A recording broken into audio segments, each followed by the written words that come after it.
Dan ini selalu kami tekankan dan kami banyak sampaikan di banyak forum, baik di forum para guru, para ustadz atau teman-teman aktivis masjid, yang ini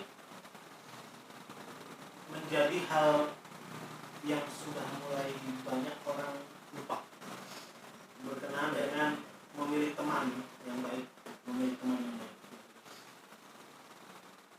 Hadisnya sering kami sampaikan, jadi artinya itu seseorang itu berada di atas agama sahabat karibnya. Al-mar'u ma'ad-dini qalilihi. Seorang itu berada di atas agama sahabat karibnya. Jadi kalau kamu mau lihat bagaimana kualitas agama orang tersebut, cara yang paling mudah itu, walaupun nggak mutlak, tetapi cara yang mudah untuk menilai itu adalah dia itu akrabnya sama siapa, nongkrongnya sama siapa, CS-nya sama siapa. Maka kita bisa lihat ini anak baik, walaupun nggak mutlak ya, tetapi secara zahir kita lihat, oh itu mainnya sama biru, insya Allah nggak soleh. Di masjid nongkrong sama biru, kan kita berharap seperti itu biru, ya enggak? Masa mau seperti buka TikTok, dikit melihat ada konten bikin TikTok, kan? Makan bikin TikTok,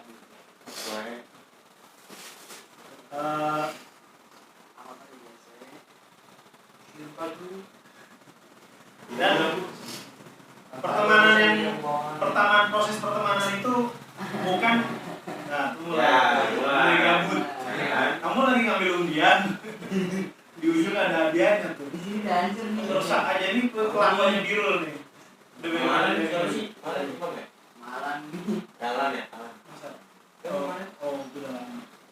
Birul sudahi kelakuannya. Udah gede loh. Tanggung Kak.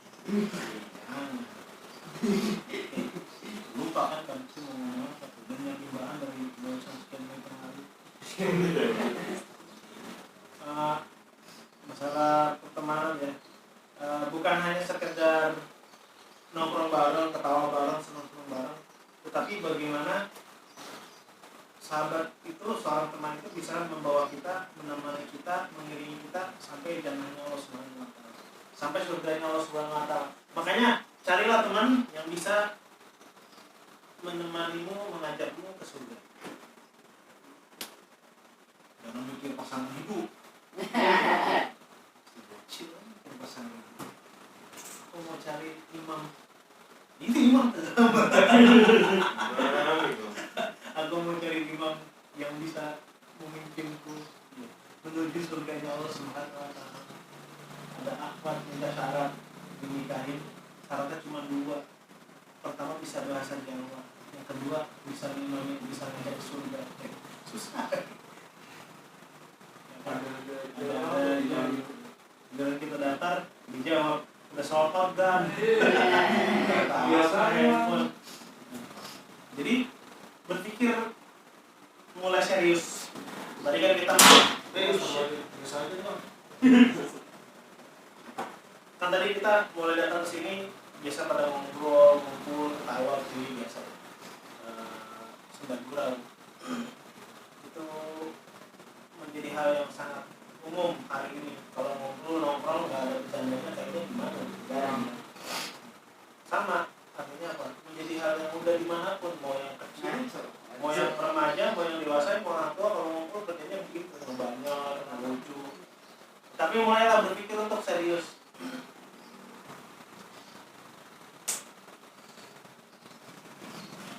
Ada quote sih, bukan quote. Jadi orang beriman itu dalam hidupnya itu berpikir bagaimana mempersiapkan untuk hari akhirat nanti. Bukan berpikir tentang di dunia ini gue mau jadi apa. Ansih, maksudnya ansih. Boleh dong kita di dunia ini punya cita-cita, boleh kan. Saya nanti pengen punya rumah gede, saya pengen punya mobil mewah, saya pengen punya istri cantik, banyak istrinya gitu kan. Saya punya anak banyak. Banyak anak, banyak akses. Gaji saya 50 juta sebulan, rumah saya 4, istri saya 4. Kerjanya apa mas? Ngayal. Boleh, boleh kita punya cita-cita yang demikian, tetapi bukan mentok di situ. Karena coba kamu renungkan, segala bentuk kenikmatan yang kita rasakan di dunia ini pada akhirnya semua akan jadi nggak enak, jadi hampa, habis. Punya handphone bagus, kan? Oh, handphone baru beli handphone. Handphone yang paling mahal itu apa sekarang? Beli iPhone X berapa harganya? 20 juta masih kalah sama yang Samsung bisa dilipat 37 juta. Baru nonton tadi digitin. Siapa namanya? David di sini. David di sini. Gil di situ. Kamu punya handphone yang paling mahal di dunia. Oke. Bahagia nggak? Bahagia. Abis itu kamu handphone aja nggak ada problemnya. Ya. Jadi ya. Ini aja kerjaan. HP dong. HP doang mah. Ada bingung ya. Udah punya pulsa, udah punya tethering kuota, gabut kan. YouTube, scroll, Instagram, Facebook, semuanya. Pada akhirnya semuanya akan berakhir kepada satu kondisi yang kosong. Hidup ini adalah kosong. Kosong ada isi adalah kosong. Kita kata gurunya Son Goku gitu. Jelas loh gitu. Kosong adalah isi adalah kosong. Ini mikir aja ya. Maksudnya apa guru? Tahu Son Goku kan? Son Gokong. Ini kakak berapa? Dipakai. Dari zaman dulu sampai sekarang pada ngerti siapa tuh pakai ya. Ada YouTube. Pakai. Nah, kamu makan yang paling enak? Pakai. Kamu makan yang paling enak apa? Makan yang paling enak? Indomie. Mantap. Indomie Pinggir jalan. Basreng. Iya.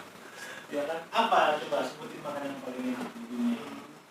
Indomie kuah pas hujan. Itu angan terus gitu. Saya mungkin pernah ke survei gunung. Pulang-pulang kehujanan ngasal di warung kopi kecil makan Indomie. Itu enak banget tuh. Apel yang paling kabiti enak makan di dunia itu terenak itu apel di Gunung Salak. Kita beli Ya, wah. Posisinya ketika itu kabiti beli apel di terminal Kampung Rambutan, taruh tas terus lupa kalau di tas punya apel. Pas lagi nanjak naik Gunung Salak, kecapean, kan cetak sendiri. Kecapean terus cari logistik kan, udah kecapean aus kan, ternyata pas buka tas ada apel gitu. Kayak kita nonton harta karun gitu. Tapi pas sudah dimakan selesai ya. Dunia tuh kayak gitu. Kamu punya sepeda, sekarang sepeda lagi mahal ya. Iya. Kemarin Bang Sarul ini bukan beli sepeda second masih bagus 1,7. Kemarin dijual sama ini 3,5 juta. Oke. Sepeda ini. Ya, Itu kan beda. Kang beda. Kalau itu mahal kan, karena secondnya aja lagi gila-gilaan gitu. Aku udah beli sepeda mahal tuh, waktu baru beli cakep banget itu dulu. Iya, lihat. Sepeda nganggur aja nih, cuman sepeda dipakai buat di bubur ayam pulang. Itu doang. Apalagi yang bikin kita bahagia. Hakikatnya kalau dunia itu semuanya ujung-ujungnya merana. Kamu nikah lagi bahasanya. Ayo, gitu.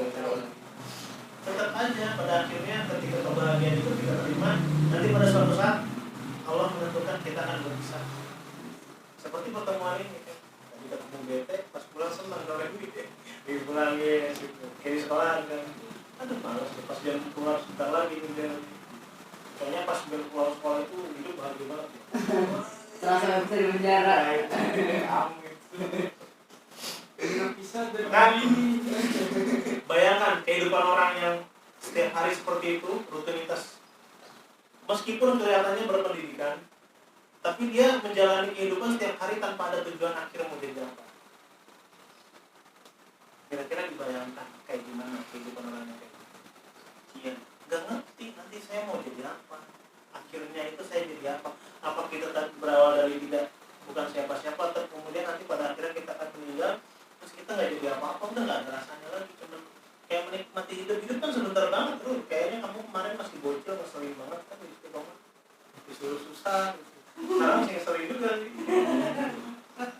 Makanya jangan heran, tingkat bunuh diri tertinggi di dunia di mana?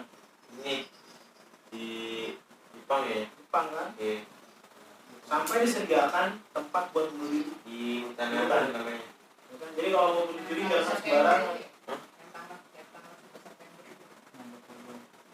Yang enggak ditentuin juga sih. Saya mau bunuh diri September aja gitu kan, aja. 1 September kita bunuh diri. Jadi sampai kalau orang mau bunuh diri itu diarahin ke satu tempat. Ngeri ya. Perlu ke journey, petualangan ke tempat orang yang bunuh diri. Banyak Yang boleh masuk. Nggak boleh. Iya, masuk. Kecuali yang mau bunuh diri. Iya, boleh. Karena dia ngerti hidup itu buat apa. Bosan gitu. Apa bedanya sama binatang coba? Makan. Kalau binatang nggak makan kenyang, tidur. Terus ada dua jenis kira-kira kawin kan? Wah, udah gede, potong, kan? Gitu aja. Manusia kalau kelakuan kayak gitu nggak ada gunanya sama itu. Makanya Allah Subhanahu wa Ta'ala berfirman di surat Al-A'raf ayat 179 kalau nggak salah. Jadi jatuhnya itu mulai katalan kan baru mereka itu seperti binatang. Jadi kelakuannya nggak ada bedanya sama binatang. Padahal manusia dikasih akal. Nah inilah yang membedakan kita apalagi orang-orang beriman yang beriman kepada Allah Subhanahu wa Ta'ala, beriman kepada Rasul Sallallahu Alaihi Wasallam dan hari akhir. Kalau sudah balik, sholat itu bolong-bolong nanti dan ada catatan nggak?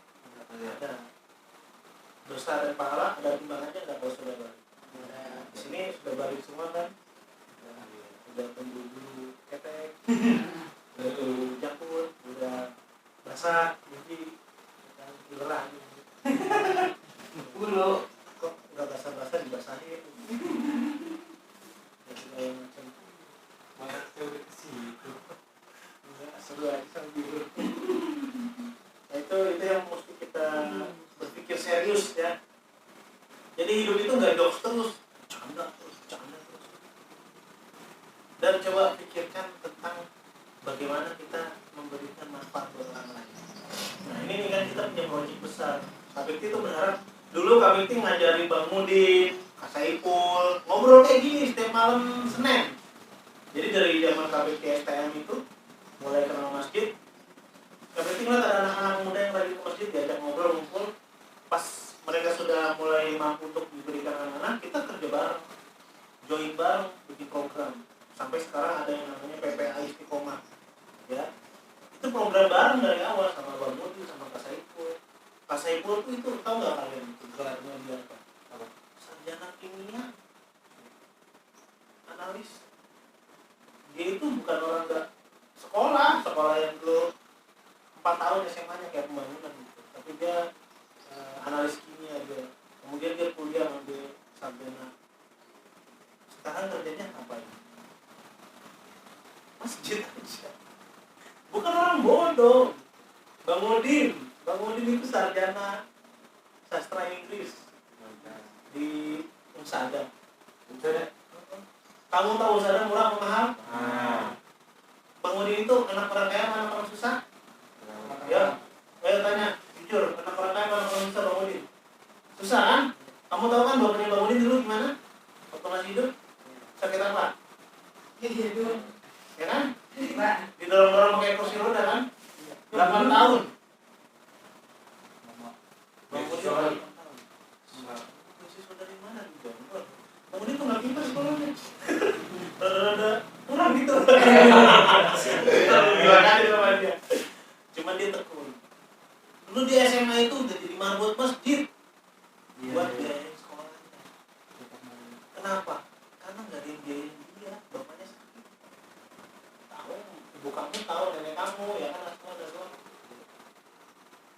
Kuliah itu, Bang Mudin, 1 semester itu berapa dulu? 5 juta setengah. Kok Kak Bekti tahu orang Bang Mudin dulu sama Kak Bekti suruh mesin percetakan. Ada orderan ini nyetak, ya siap berangkat ke Bekasi naik motor. Cuman buat apa? Kumpulin duit buat bayar kuliah.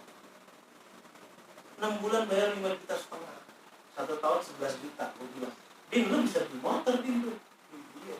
Enggak, tapi dia pengen jadi kuliah sarjana. Sekarang lanjutin S2. Iya. S2 itu sarjana pendidikan. Makanya nanti yang ngelola lembaga pendidikan kita nih, apakah di sini atau di sana, kamu diserahin ke kamu. Kalau itu nggak punya basic pendidikan, STM juga bisa produksi. Tapi Quran nggak kelar, nggak sarap, boncos. Lebih senang ini aja, kita mati receh aja. Kasih nama relawan receh. Timur ya. Tapi kalau untuk membahas program oke, lebih suka strategi. Makanya kalau itu senang main game bola, cuma strategi alasan aja. Jadi pikirkan mulai sekarang mau jadi apa. Makanya tadi Biru mau jadi apa? Dulu ditanya, belum tahu Kak. Kalau gitu Biru jadi marbot aja deh. Oh itu bagus tuh. Gak pernah tahu kan? Ya. Iwan. Dapat. Kamu siapa namanya? Hah? Rian. Dani, Naswa. Mau jadi apa? Pikirkan. Tetapi dibalik kamu mau jadi apa itu, kita sinergi. Kalau ada yang mau jadi di medis, misalkan di medis, jadilah di medis yang bermanfaat buat umat, yang bermanfaat buat Islam. Kalau ada yang mau jadi sarjana teknik atau berkaitan dengan teknologi, listrik, ya, jadilah tenaga ahli yang bermanfaat buat pembangunan Islam, buat umat. Apa gitu kan? Kalau jadi teknisi atau jadi apa kayak desain, ada yang suka sama fotografi atau edit video, ini kita peperangannya lewat ini. Maksud peperangan perjuangannya itu sekarang zamannya media ya. Jadi kita tuh mau posting informasi itu sekarang lewat media, WhatsApp, video. Tadi itu kan perang informasi itu, video yang Biru posting di WhatsAppnya. Itu kan mempromosikan bahwasanya ini bencang nih, nggak apa-apa gitu kan, lucu. Dilaknat nggak? Jangan lah. Terlucut. Jadi kita berpikir secara hukum, pembahasannya itu mesti adil. Ngebahas sesuatu, misalkan sekarang lagi kasus apa, kita bahas tentang sisi syariatnya seperti apa, atau sikap kita seperti apa, itu yang mesti kita bahas. Jadi kamu tuh kita tuh jadi anak muda yang nggak polos-polos amat, kayak nggak ngerti tentang ada satu hal yang lagi ramai apa misalkan sekarang yang lagi viral. Bom. Nah, tembakan bom. Apa itu bom? Yang terjadi di mana itu, di sana itu apa? Yang meledak itu apa? Dampaknya apa? Apa atau seperti apa? Dipikirkan. Kemudian yang rugi siapa? Terus apa peran kita di situ? Ya kan? Apa peran kita di situ? Doain doang. Bagus minimal kan? Terus kondisi di Indonesia sekarang yang lagi rame apa? Corona. Terus kita mesti teliti, ini corona ini apa sih? Virus apa? Kentut apa segala macam nggak jelas. Ada yang masuk ke hidung. Masuk ke hidung, masuk ke mata, masuk ke kuping. Kata WHO bisa sebar lewat udara, ya kan? Tapi anak muda mesti kritis, coy. Artinya apa? Kita nggak bisa banyak berbuat karena kita kan objek kan. Kita ya cuma kayak ayam digiring ke kandang aja kan. Cuma kita mesti mikir, ini bener apa enggak sih? Gara-gara corona ini masalah kok jadi berlarut-larut. Nah itu pembahasannya sangat panjang, kritis dalam melihat satu masalah, tetapi jangan lebay, over gitu. Oh, nggak ada corona, mustahil gitu kan. Atau hati-hati corona, jangan deket-deket, jangan salaman sama saya. B aja kan. Karena pada hakikatnya virus itu nggak ada yang menyebar, nggak ada yang menular. Dulu waktu itu waktu virus apa sih yang flu burung ya? Itu kan mematikan kan? Gak ada media biasa aja. Iya. Emang dilebay-lebay sama media. Kasus tahu nggak Menteri Kesehatan dulu? Farida Supadi. Kenapa dia? Sampai sekarang masih di mana? Di penjara. Kan dia yang mengendali virus flu burung. Ya kan? Berikutnya sama WHO. WHO kalah sama dia.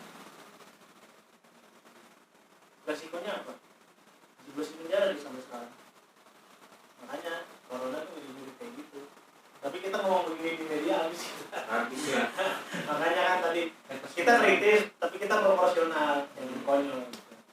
Tapi itu buat bahan kita, buat bahan berpikir kita. Hari ini tuh kita banyak dikerjain. Jangan, udah dah, gue mau gini aja gitu. Jangan juga. Yuk kita bangun semangat kita. Yang terpenting adalah sekarang dalam kondisi kayak gini kita bisa bermanfaat buat siapa. Pertama, kamu di sini paling enggak kamu di rumah ada keluarga. Ada keluarga, ada orang tua, bahkan ada saudara. Berikanlah aura positif ke mereka. Kehadiran kita tuh di rumah membahagiakan, bukan membahayakan. Menyebalkan. Yo! Kalau sekarang sih lebih senyum. Meskipun nggak semua keluarga itu yang berada dalam nuansa yang harmonis ya, karena nggak semua orang tua itu yang memiliki pengetahuan atau wawasan keislaman atau edukasi pendidikan anak yang bagus, nggak semuanya. Tapi kami itu bilang di forum kita beberapa pekan yang lalu, stop itu semua. Kalau hal yang buruk itu memang atau hal yang nggak ideal itu ada di keluarga kita, stop, biarkan kita yang jadi korban terakhir. Jangan main salah-salahan nih, karena gue dididik sama orang tua gue begitu, nanti gue balas ke anak gue. Karena bisa jadi, dan kebanyakan memang fakta orang tua kita begitu karena nggak ngerti. Nggak pernah orang tua kita tuh, misalkan ya, banyak kasus orang tua yang belum pernah tahu membahas tentang bagaimana isi Al-Quran. Alhamdulillah kami ketemu kalian di masjid. Barangkali banyak orang tua kita yang ke masjidnya cuma Jumatan doang. Ya, barangkali. Saya harus disebutin. Itu kan udah umum ya. Di lingkungan kita kan begitu ya. Keumuman kayak gitu. Kita bagus baca Qurannya, terus kita baca Quran jelek. Kamu pulang ke rumah, kamu baca Quran, orang tua kamu dengar, orang tua kamu gak bisa baca Quran, orang tua kamu nangis. Jadi, malu kan? Dan sedih. Anak gue bisa baca Quran, gue gak bisa. Tapi dia sedih. Tapi dia bangga. Terus gimana sih kak? Kosong ada isi adalah kosong. Nah, wah itu panjang prosesnya. Intinya, yuk nih anak-anak. Tapi itu lebih asik ngobrol sama anak muda daripada sama orang tua. Pusing orang tua ngomong tau gak? Masalah mulu isinya.